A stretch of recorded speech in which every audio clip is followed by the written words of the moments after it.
It is so good to be here with you this morning. If you would not mind, please turn to someone around you, just give them a wave and say, I'm glad that you are here.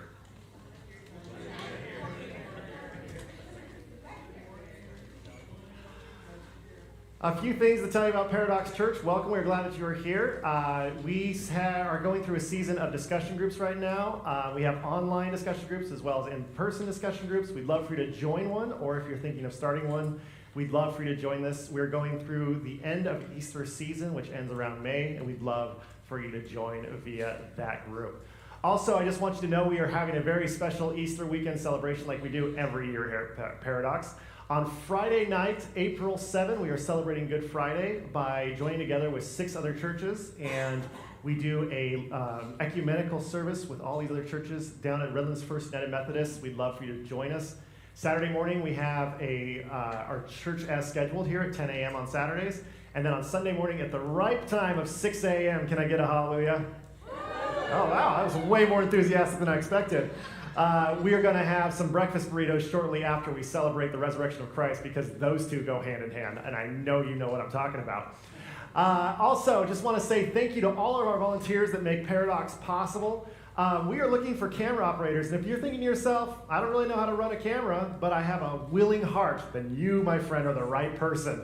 We'd love for you to help us out. We're just so grateful for our camera operators and everyone who makes it possible for people to join online. Thank you so much for all that you do. Also, in a couple weeks, we're having a Paradox Kids variety show. I've already seen some of the acts, the descriptions of them, and I cannot wait for you all to see them. It's going to be at the end of April on Saturday night. The whole church, though, is invited, and if you'd like to share your talent, yes, your talent, we would love to have you. And if you're thinking, well, my talent's not much of a talent, you're perfect. You're humble. We love that. Okay, so please join us for the variety show. If you have any ideas, we'd love to have you. But it's April 29, and if you just want to show up and attend and watch some of the cutest things you will ever see, we'd love to see you there on April 29. Also want to say thanks to all who make Paradox possible by donating at Paradox Church. For all you Gen Z folks out there now, we now receive donations through Venmo. So if that makes more sense to you, great.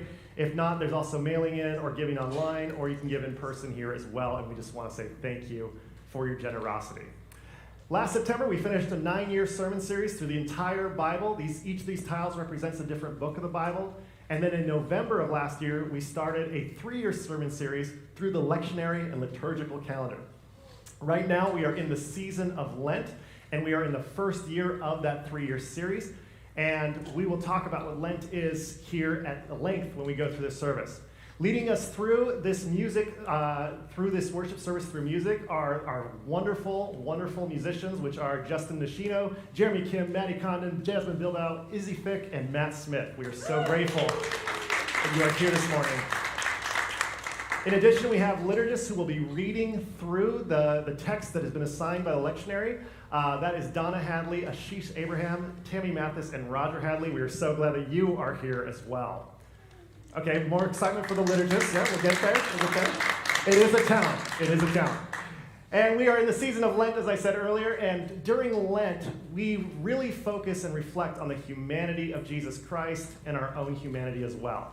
For that reason, we want you to think about your past, your present, and your future as we go throughout this service today. During the past, we will invite you in just a moment to pull out your phones and go to pollev.com/paradox. During this time, you can share anonymously what it is that you are carrying with you here to this worship service. It can be a celebration, it can be a lamentation, it can be happy, it can be sad. We want you to participate, though, and share what it is that you are holding from your past today that you want to be acknowledged by this community. Then we will move to the present. We will have an invitation to the present led by our liturgists. They will go through a guided meditation that will lead us into 30 seconds of silence. After that, we will sing a song that will lead us into the original text, which is John chapter 11. And then we will have an alternative telling of John chapter 11, which we tell in order for us to grow in appreciation of the original text. Now, shortly after that, I will preach, and sermons here are meant to start discussions and not end them, so you may disagree with something, and I want you to know that's welcome here. We welcome disagreement, conversation, and engagement with the text.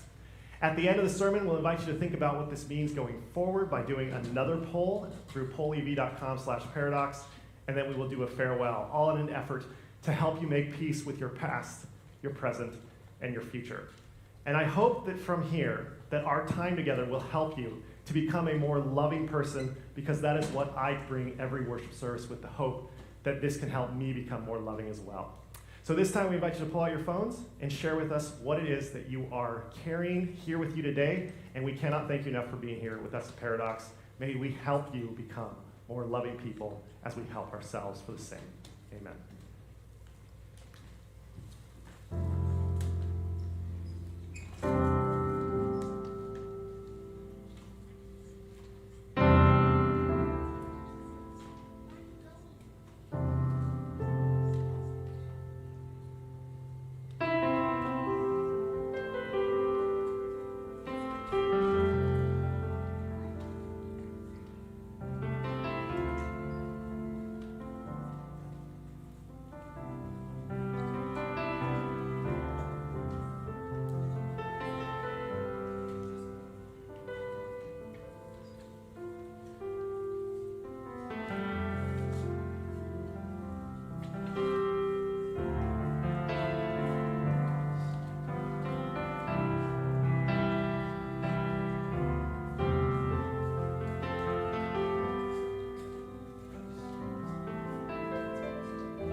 Thank you for sharing your celebrations and lamentations that you carried with you here today.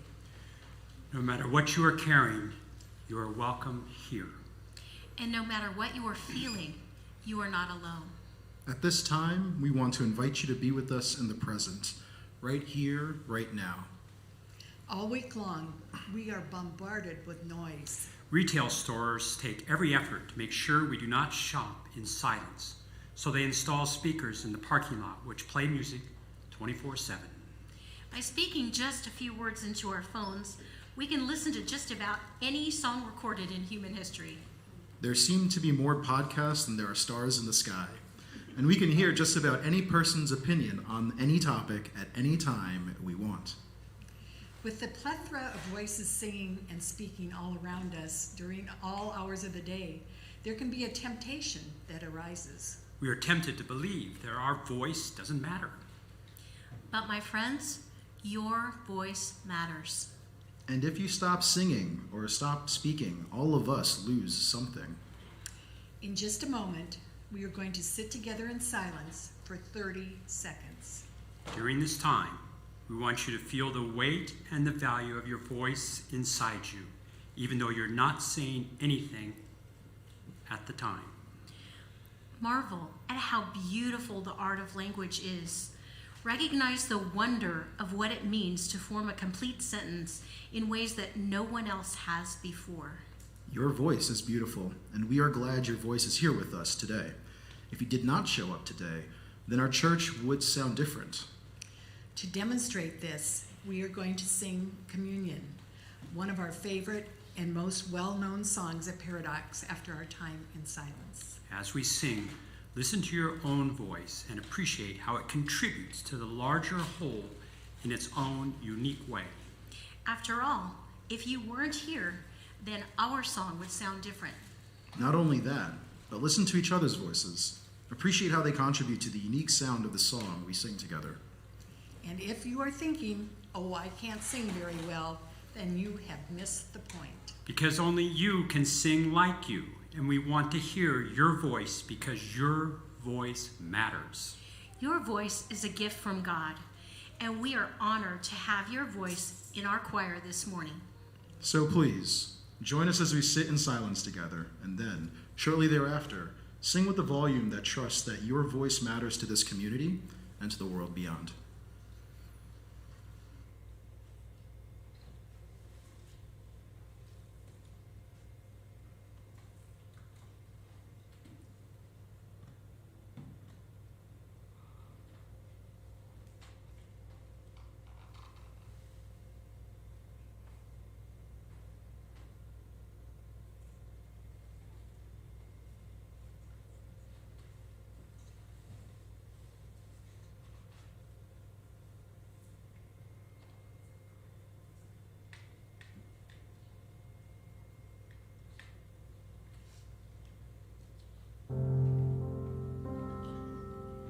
We invite you to stand as we sing the song together.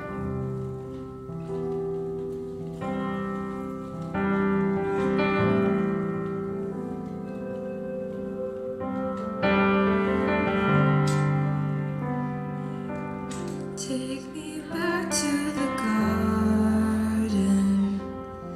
Lead me back to the moment I heard your voice. Take me back to communion.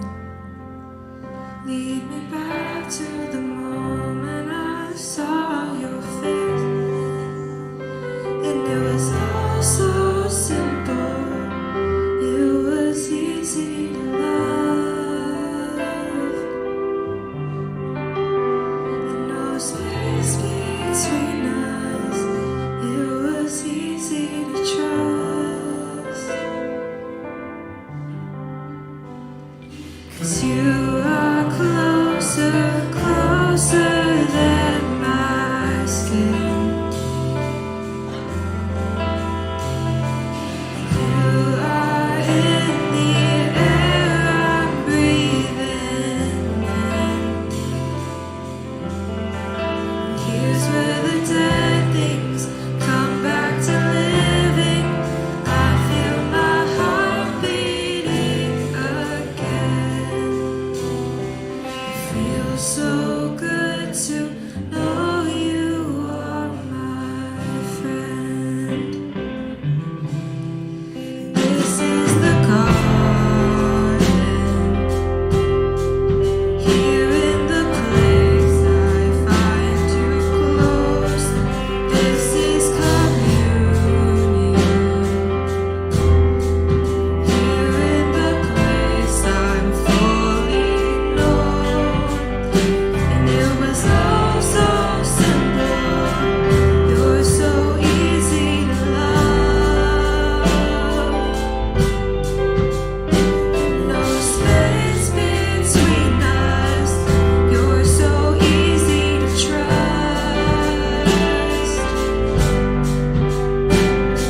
'Cause you are closer, closer than my skin. And you are in the air I'm breathing in. Here's where the dead things come back to living. I feel my heart beating again. It feels so good to know you are my friend.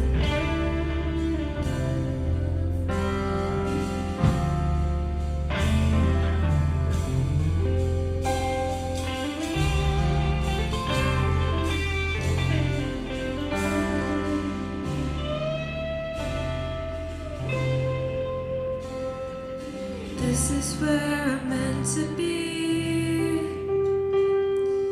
Me and you and you and me. I don't have to prove a thing. You've already approved of me. This is where I'm meant to be.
feels so good to know you are my friend.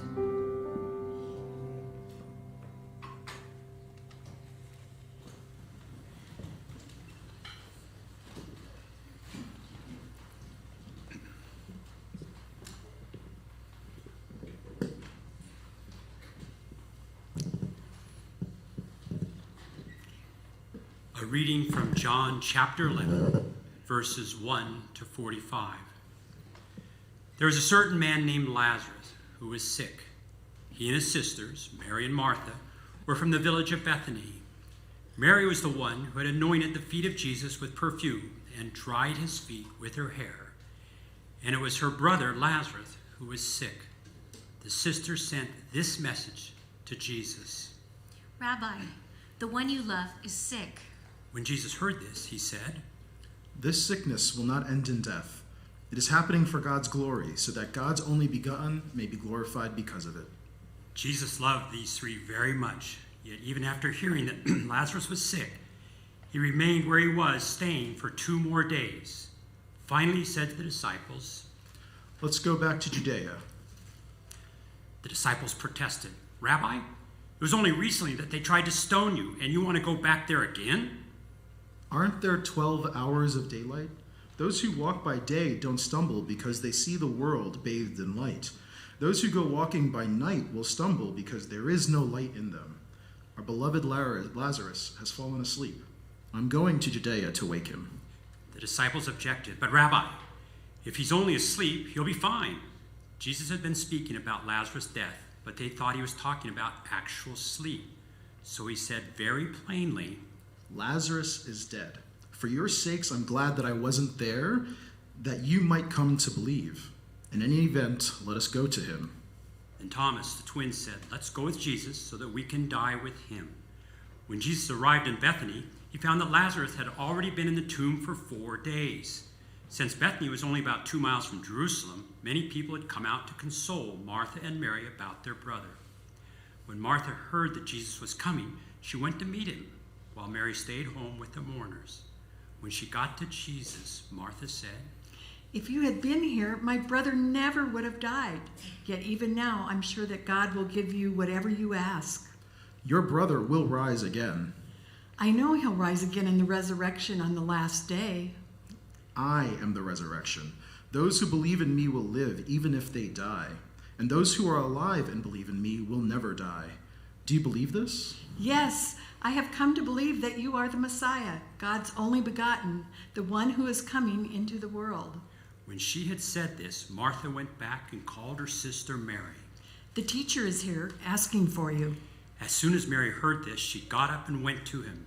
Jesus hadn't gotten to the village yet. He was at the place where Martha had met him. Those who were there consoling her saw her get up quickly and followed Mary, thinking she was going to the tomb to mourn. When Mary got to Jesus, she fell at his feet and said, If you had been here, Lazarus would never have died. When Jesus saw her weeping, and the other mourners as well, he was troubled in spirit, moved by the deepest emotions. Where have you laid him? Come and see. And Jesus wept. The people in the crowd began to remark, See how much he loved him? Others said, He made the blind person see. Why couldn't he be done something to prevent Lazarus' death? Jesus again was deeply moved. They approached the tomb, which was a cave with a stone in front of it. Take away the stone. Rabbi, it's been 4 days now. By this time there will be a stench. Didn't I assure you that if you believed, you would see the glory of God? So they took the stone away. Jesus raised his eyes to heaven and said, Abba, thank you for having heard me. I know that you always hear me, but I've said this for the sake of the crowd, that they might believe that you sent me. Then Jesus called out in a loud voice, Lazarus, come out. And Lazarus came out of the tomb, still bound hand and foot with linen strips. His face was wrapped in cloth. Jesus told the crowd, Untie him and let him go free. Many of those who had come to console Martha and Mary and saw what Jesus did put their faith in him. These are the words of the Gospel of John.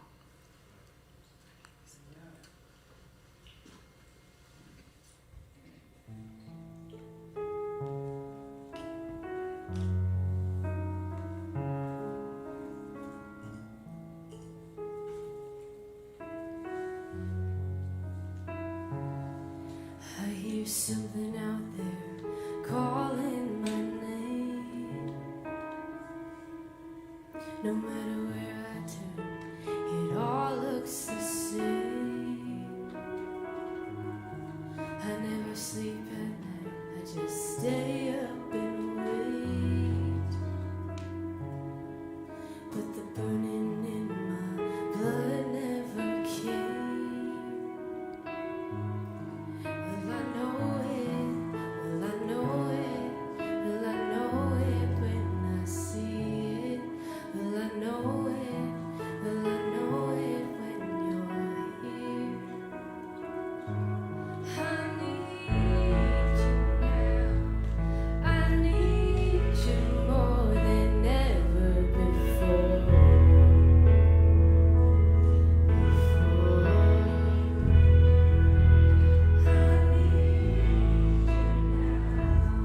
I need you more than ever before.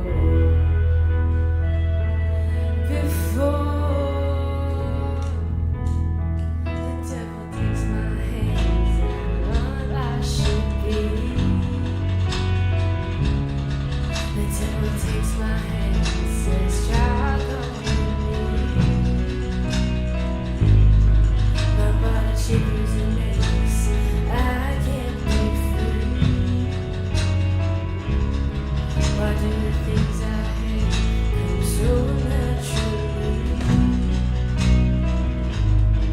Will I know it? Will I know it? Will I know it when I see it? Will I know it? Will I know it when you're here? 'Cause I need you now. I need you more than ever before.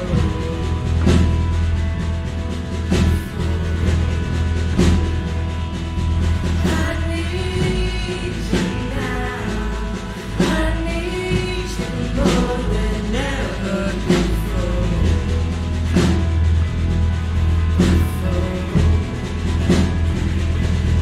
I need you now.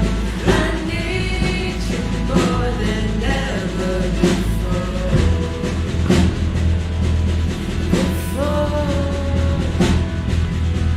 And I need you now. I need you more than ever before.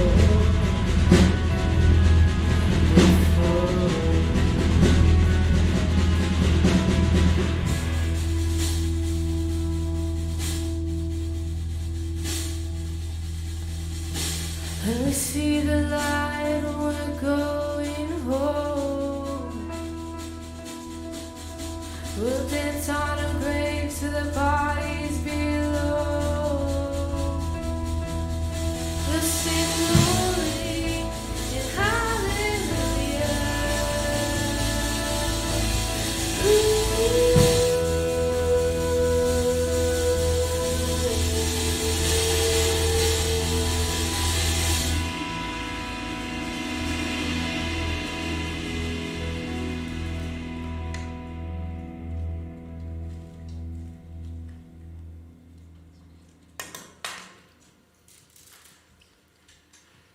An alternate telling of John 11, written specifically for Paradox Church in 2023.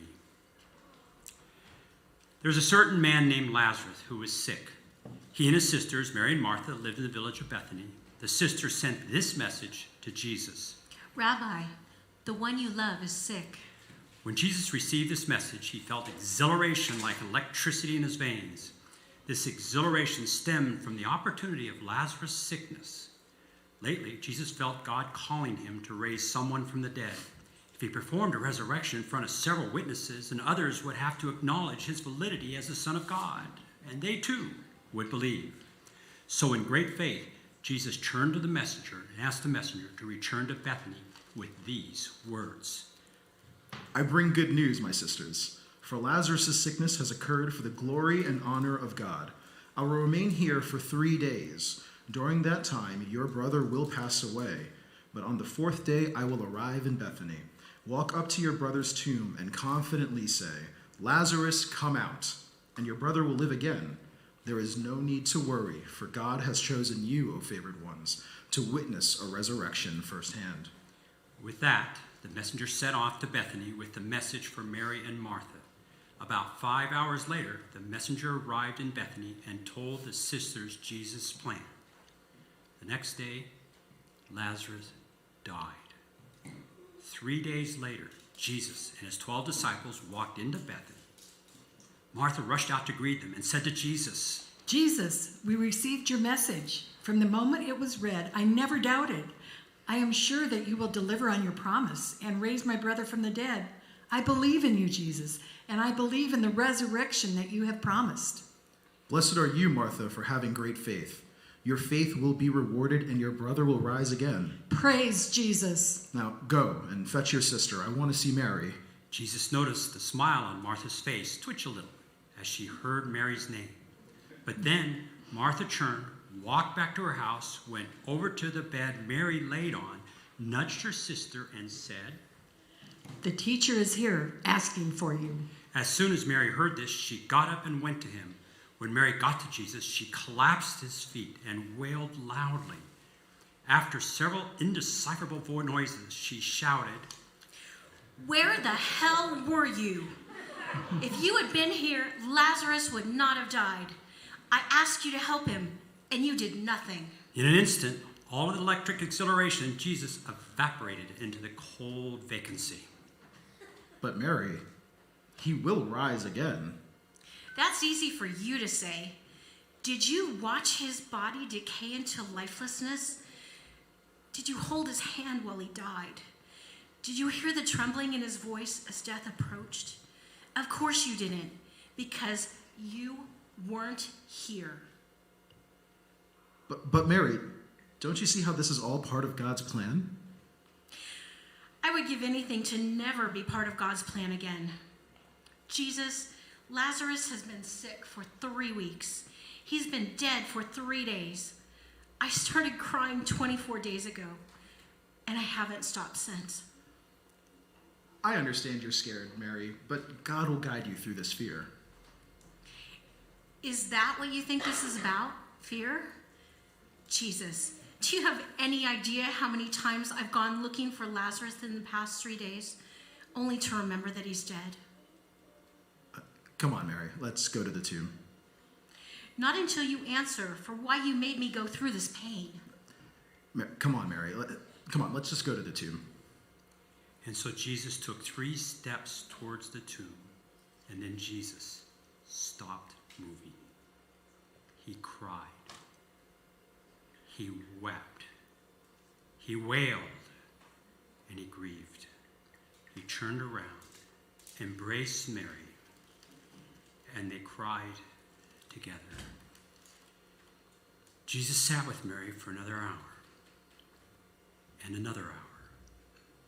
Neither one spoke during this time, but they never let each other go.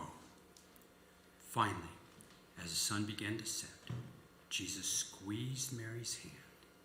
He then stood up, walked over the tomb, and called out in a loud voice, Lazarus, come out. And Lazarus came out of the tomb, still bound hand and foot with linen strips. His face was wrapped in cloth. Jesus told the crowd, Untie him and let him go free. Many of those in the crowd who had come to console Martha and Mary stood in disbelief, their mouths opened wide as their bodies barely contained all that they had seen. Under the cover of darkness, they went home to their friends and their families. When they arrived, many woke their whole village and said excitedly, wake up, for I saw the most remarkable miracle of this day. The sleepy village people woke up and said, what miracle is it that you saw? And the witness said, you'll hardly believe that I have to tell you, but it's true. Today I saw a human being teach God how to grieve.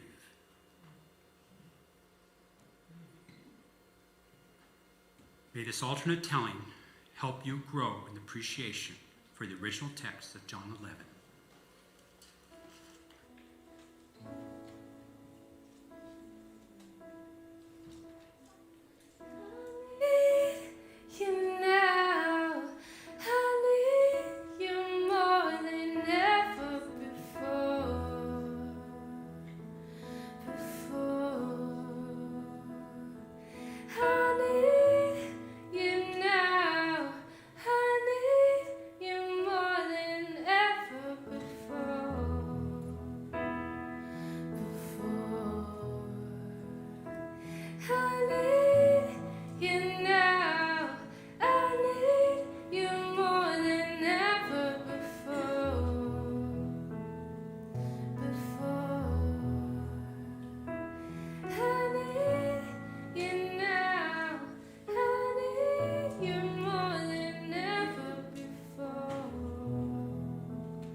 John chapter 11 is a story that is well known within Christianity.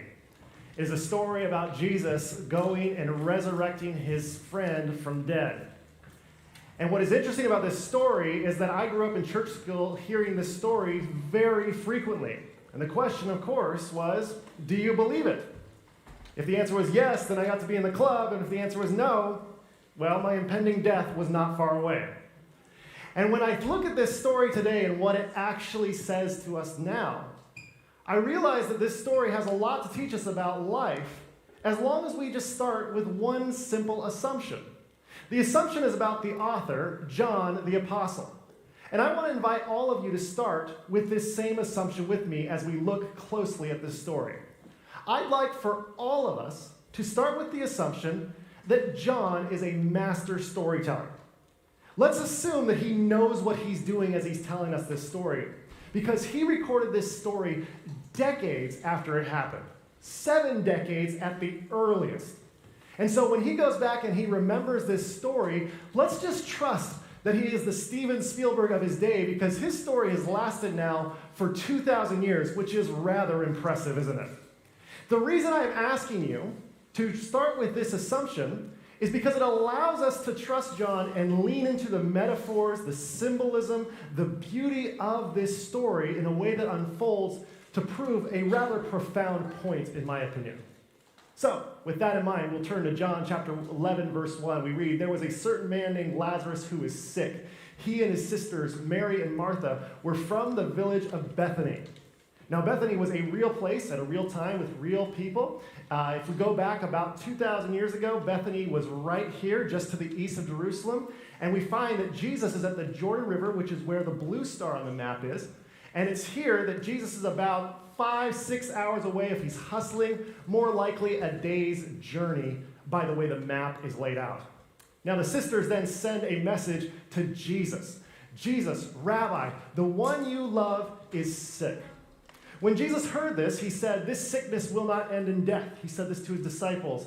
"This is happening for God's glory, so that God's only begotten may be glorified because of it." Well, who is God's only begotten? Jesus. He is saying, this sickness is happening for my own glory. You know what we call this? Vanity. Now, we don't like it when we start referring to Jesus as a vain person, right? But remember, we're trusting John to guide us through this story because he's a master storyteller. And if you think that I'm picking up on this just a little bit and making a big deal out of it, read what John, the master storyteller, tells us. Jesus loved these 3 very much, Mary, Martha, Lazarus. He loved them. John wants us to know this. But then he didn't act in love. Yet even after hearing that Lazarus was sick, he remained where he was staying for 2 more days. John wants you to know that Jesus is living in vanity. We then read, Jesus said to his disciples, "Our beloved Lazarus has fallen asleep. I am going to Judea to wake him." Now the disciples say, "Isn't it good that he's sleeping? He's trying to rest and get better." And so Jesus tells them very plainly, "Lazarus is dead, and for your sakes, I am glad that I wasn't there, so that you might come to believe." This is, once again, vanity. Imagine if you met a doctor who said, "You know what? I let my patients get real sick to make sure that they know how good of a doctor I am." You know what you would call them? Vanity, right? You wouldn't even hesitate to that. You'd say that's unethical. It's awful. Any doctor who does that would lose their license immediately. And yet John is saying, you want to know who Jesus is? He's like those corrupt doctors in this story. Now, when we think about the metaphor and what Jesus represents in this story, we should ask ourselves, what is it that John is trying to illustrate here?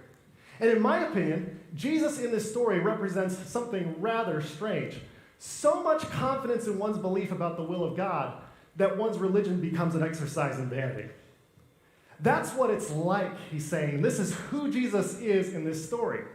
Now, paradoxically, he also represents the Son of God, which will matter here in just a few moments. And so, this is what Jesus represents in this story so far. We then read about how Jesus arrived in Bethany. He found that Lazarus had already been in the tomb for 4 days. When Martha heard that Jesus was coming, she went to meet him while Mary stayed at home with the mourners. when she got to Jesus, Martha said, "If you had been here, my brother would never have died." Now, we assume a confrontation is about to happen because these are confrontational words. But Martha backs off when confronted with the face of Jesus and says, "Yet even now, I'm sure that God will give you whatever you ask." Jesus then responds by saying, "Your brother will rise again." And Martha says, "I know he will rise again in the resurrection on the last day." And Jesus is like, "You need some more theology." So he tells her, "I am the resurrection, I am the life. Those who believe in me will live, even if they die, and those who are alive and believe in me will never die. Do you believe this, Martha?" And Martha says, "Yes, I have come to believe that you are the Messiah, God's only begotten, the one who is coming into the world." So when you think about this from John's perspective, he has this story set up where Martha says these things, responds to Jesus' teachings this way, and we have to ask ourselves, what does Martha represent in the story? Martha represents the church's idealized response to suffering and grief. In other words, if you go to the church and you say, "I'm grieving the loss of my brother," and the church responds with a bunch of theology, and you say, "Oh, I feel so much better now," that's what the church wants you to do, right? They want to be able to explain your pain away. And when you think about the power of this, if the church was telling this story and not John, this story would go from this scene with Martha and Jesus straight to the resurrection of Lazarus, and there would be this happy end time song that would bring everything together. But the church isn't telling the story. John is telling the story. And the way John tells it is he gives you this idealized institutional religious response, which is, "I believe you in all things. I trust you in all things. I sort of cried once, but I wiped away my tears so I didn't make any newcomers uncomfortable with my grief." So then we keep reading because John changes the story dramatically. When she had said this, Martha went back and called her sister Mary. "The teacher is here, and he is asking for you," she whispered. Now Mary does something else entirely after doing the exact same thing.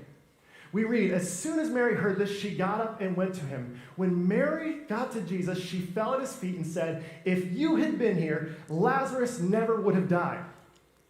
Which is the same thing her sister said just a few moments earlier. The difference is, in the next verse we read, when Jesus saw her weeping. In other words, she is saying this through tears. And Jesus sees this person weeping in front of him, and also, all of a sudden, he becomes aware of all the people around him who are weeping as well. We read that he was troubled in spirit, moved by the deepest emotions. Now, when we come from John's perspective and look at this story, we have to ask, what is it that Mary represents in this story? Mary represents the grief that does not fit into the church's tidy theological boxes. When the church tries to explain away suffering, or a Christian tries to say, it's all part of God's plan, Mary says, "But why does it hurt so much?" And so Jesus sees her weeping, and he is deeply troubled. He is moved by the deepest emotions. And even for Jesus, grief has a way of interrupting his own plans.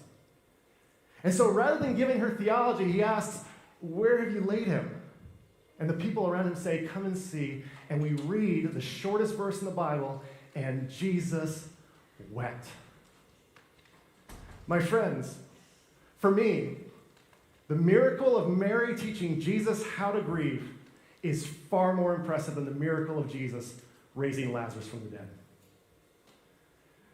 The reason I say this is because we talk about a God who is a humble servant that we follow in servant leadership. What greater humility is there than being willing to learn from someone else? And Jesus has this plan.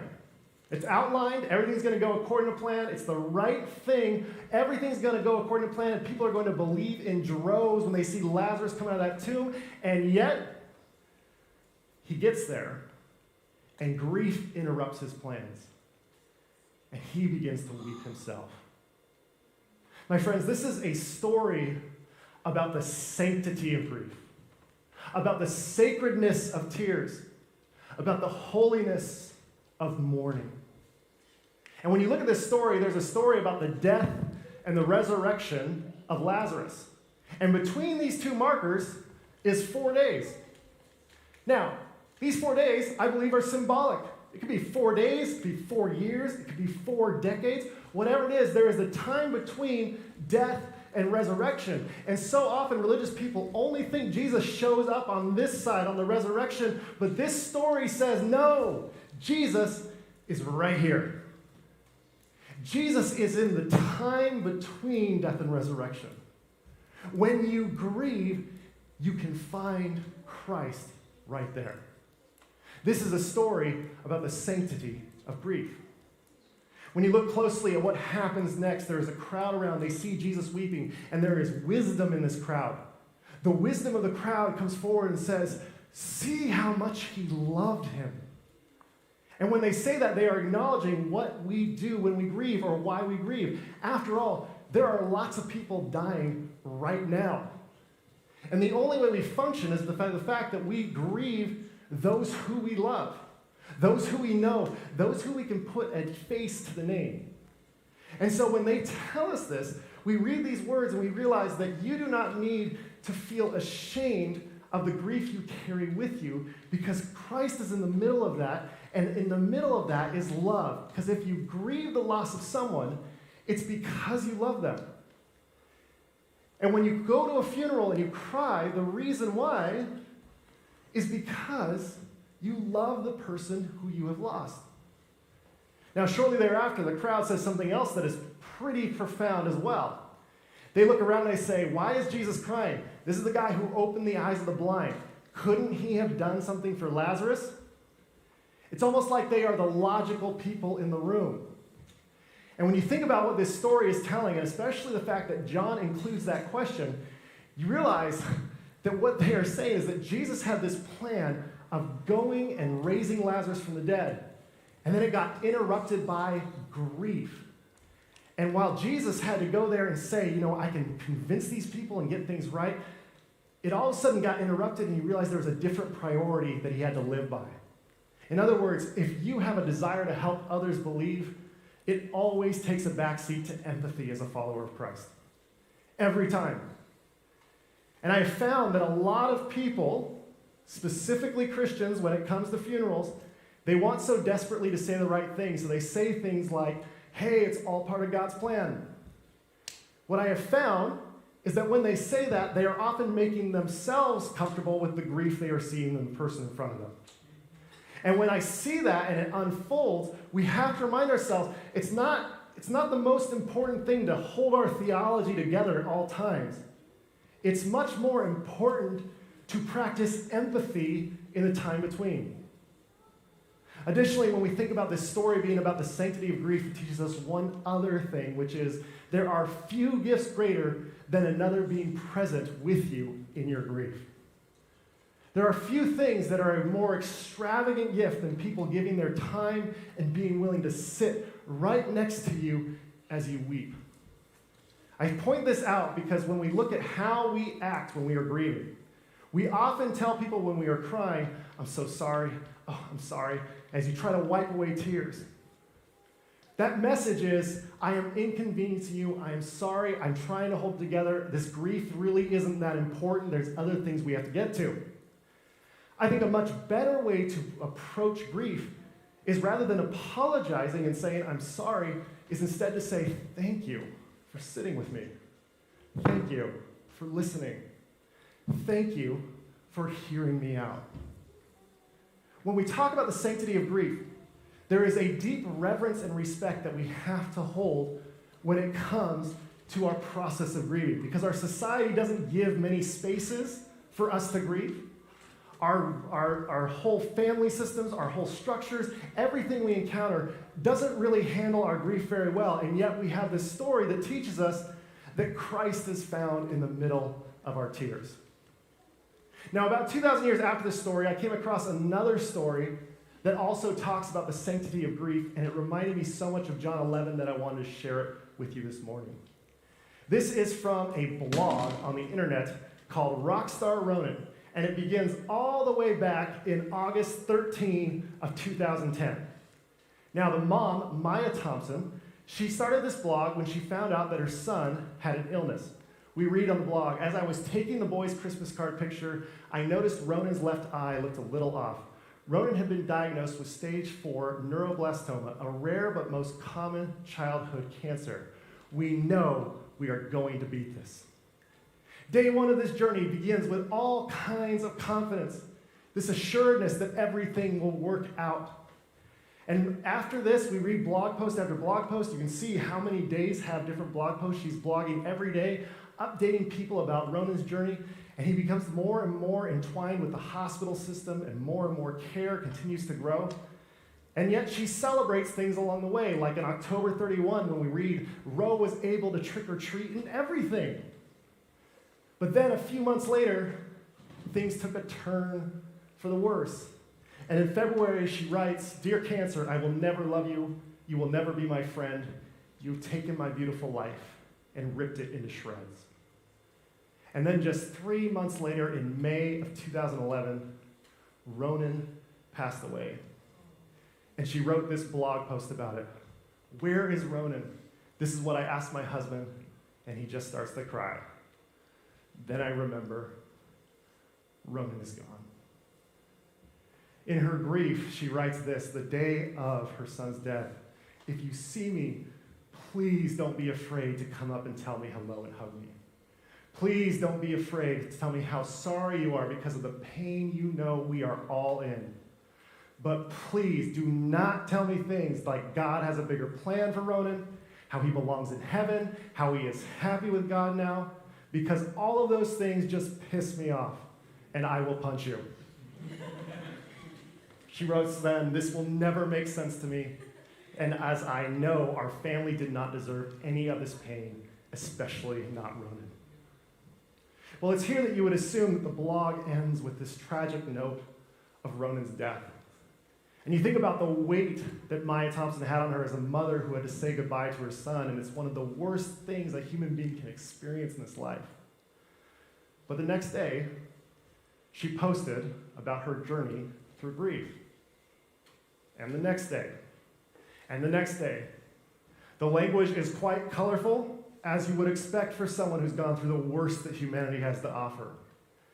And as the blogs pile up week after week after week, she's blogging every day talking about her journey through grief. You come across this post that happens in October of 2011 when she says that her and several other families were invited to a Taylor Swift concert as some sort of like, hey, we're sorry this happened. Can we make it up to you in any way?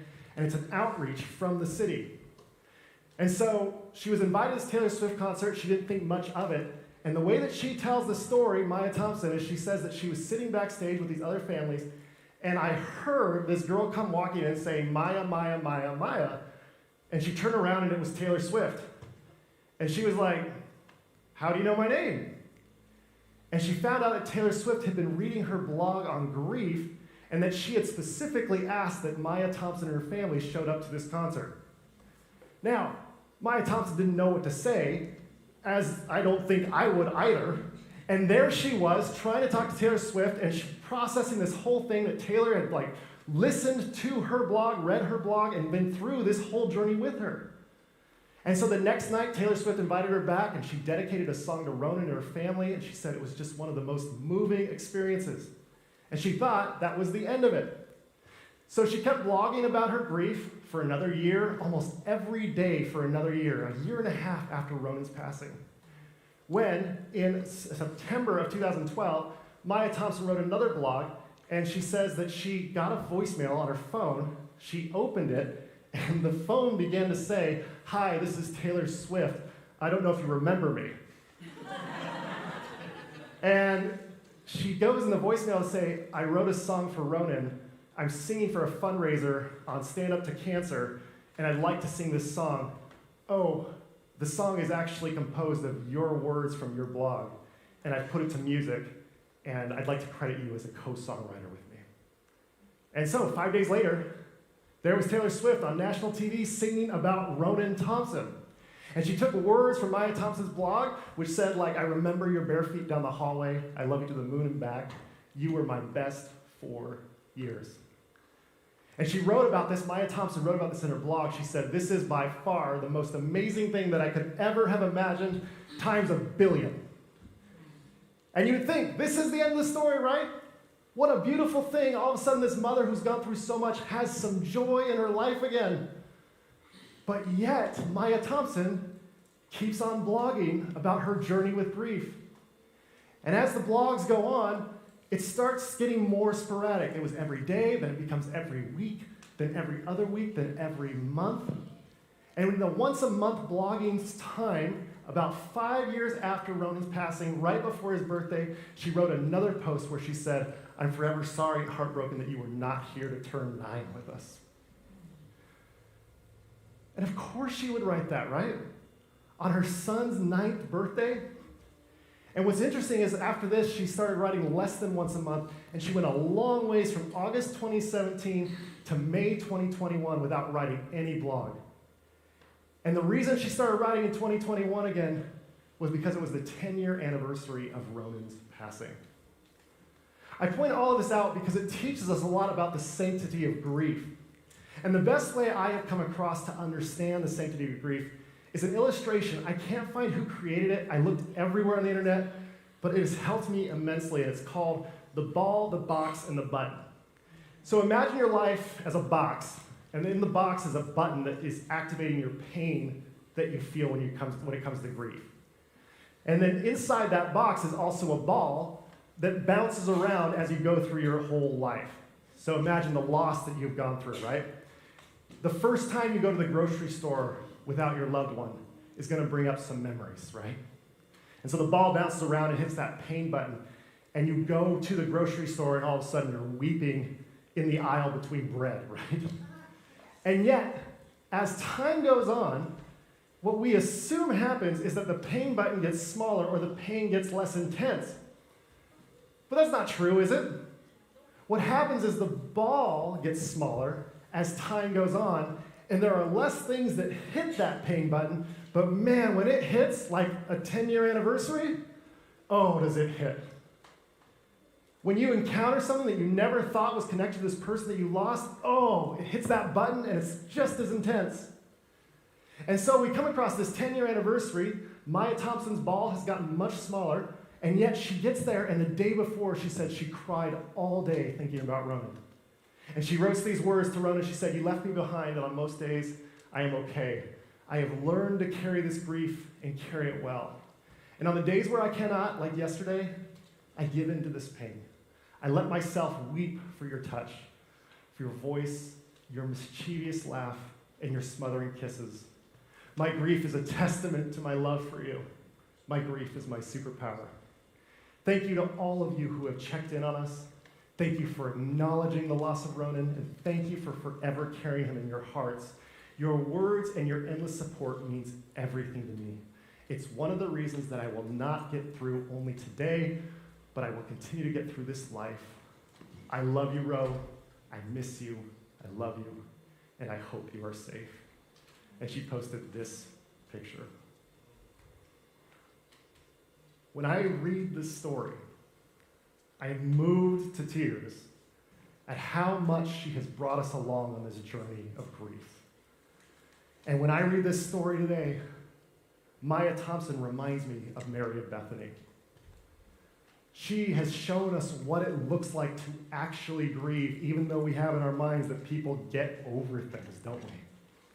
And yet what she tells us is, if we ask people to get over the passing of her son, we are basically asking her to let go of the love that she held for him once.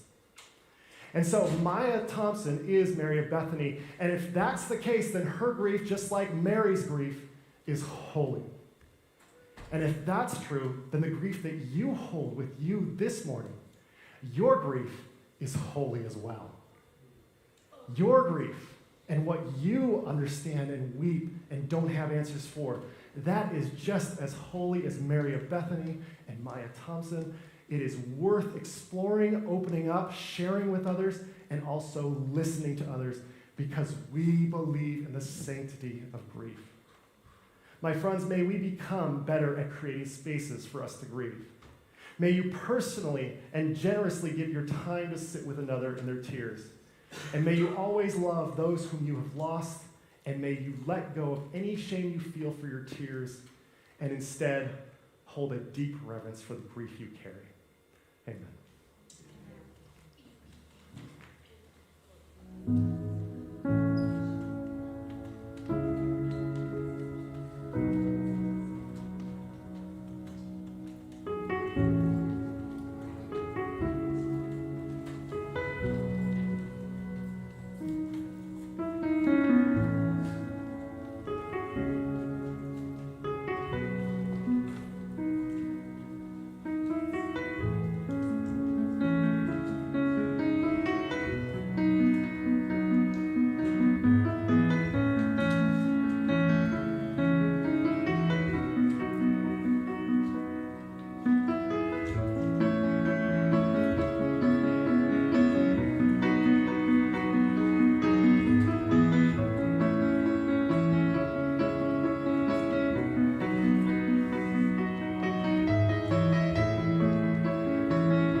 Raised cars on the kitchen floor, plastic dinosaurs.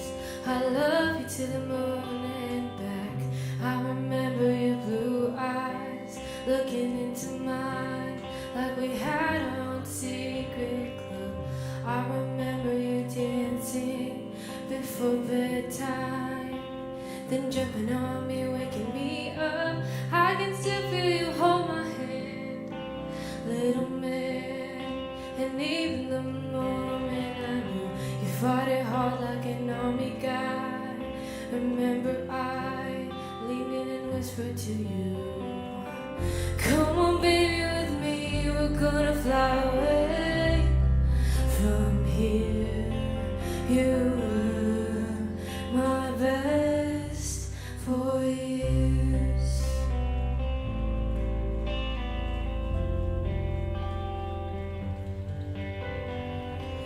I remember the drive home when the blind hope turned to crying and screaming while flowers pile up in worst way.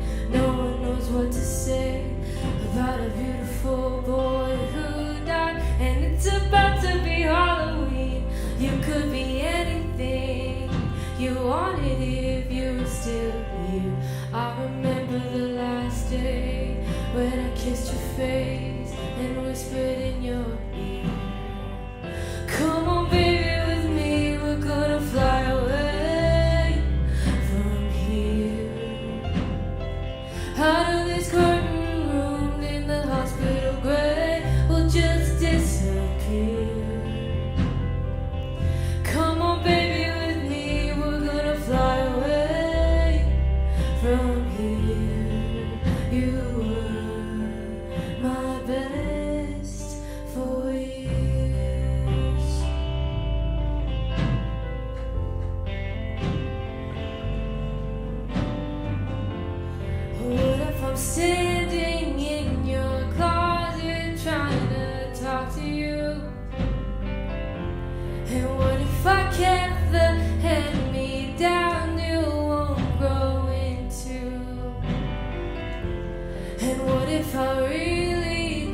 some miracle would see us through? And what if the miracle was getting one moment with you? Come on, baby, with me, we're gonna fly away.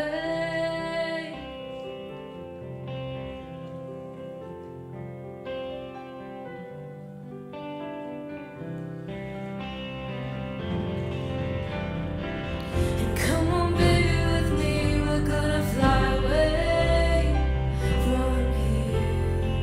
You were my best voice.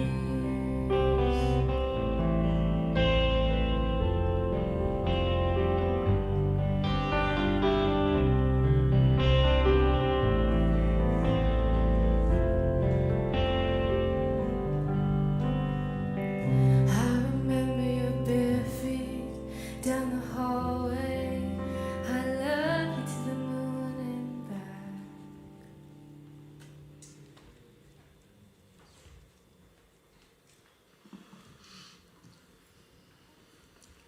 Dear God, thank you for the surprising motion and unexpected turns of the story. Thank you for the baffling humility you exemplify as God. Thank you for the incomparable empathy you hold. And thank you for the gift of your grief and the space you created to remind us that your presence is found in our grief. Help us to avoid the temptation to sidestep empathy and give others who grieve answers that help us avoid their pain. Help us to avoid the temptation of pride and instead give ourselves grace as we grieve the little things. Help us to avoid the temptation to turn grief into a contest. And help us to avoid the temptation to rush through our grief or try to solve our grief or even believe that you want us to get over our grief. May we be empathetic people who sit in sorrow with others. May we be loving people who so frequently give our hearts away that we often find ourselves crying. May we have the courage to reach out to others and say something, even when we don't know what to say. And may we be brave enough to ask for help when we feel alone in this world. In the human name of Jesus. In the eternal name of Christ. Amen.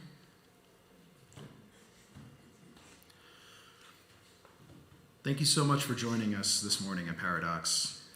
We hope that you have a great weekend and this story of Mary, Jesus, and Lazarus stays with you all week long and inspires you to become a more loving person.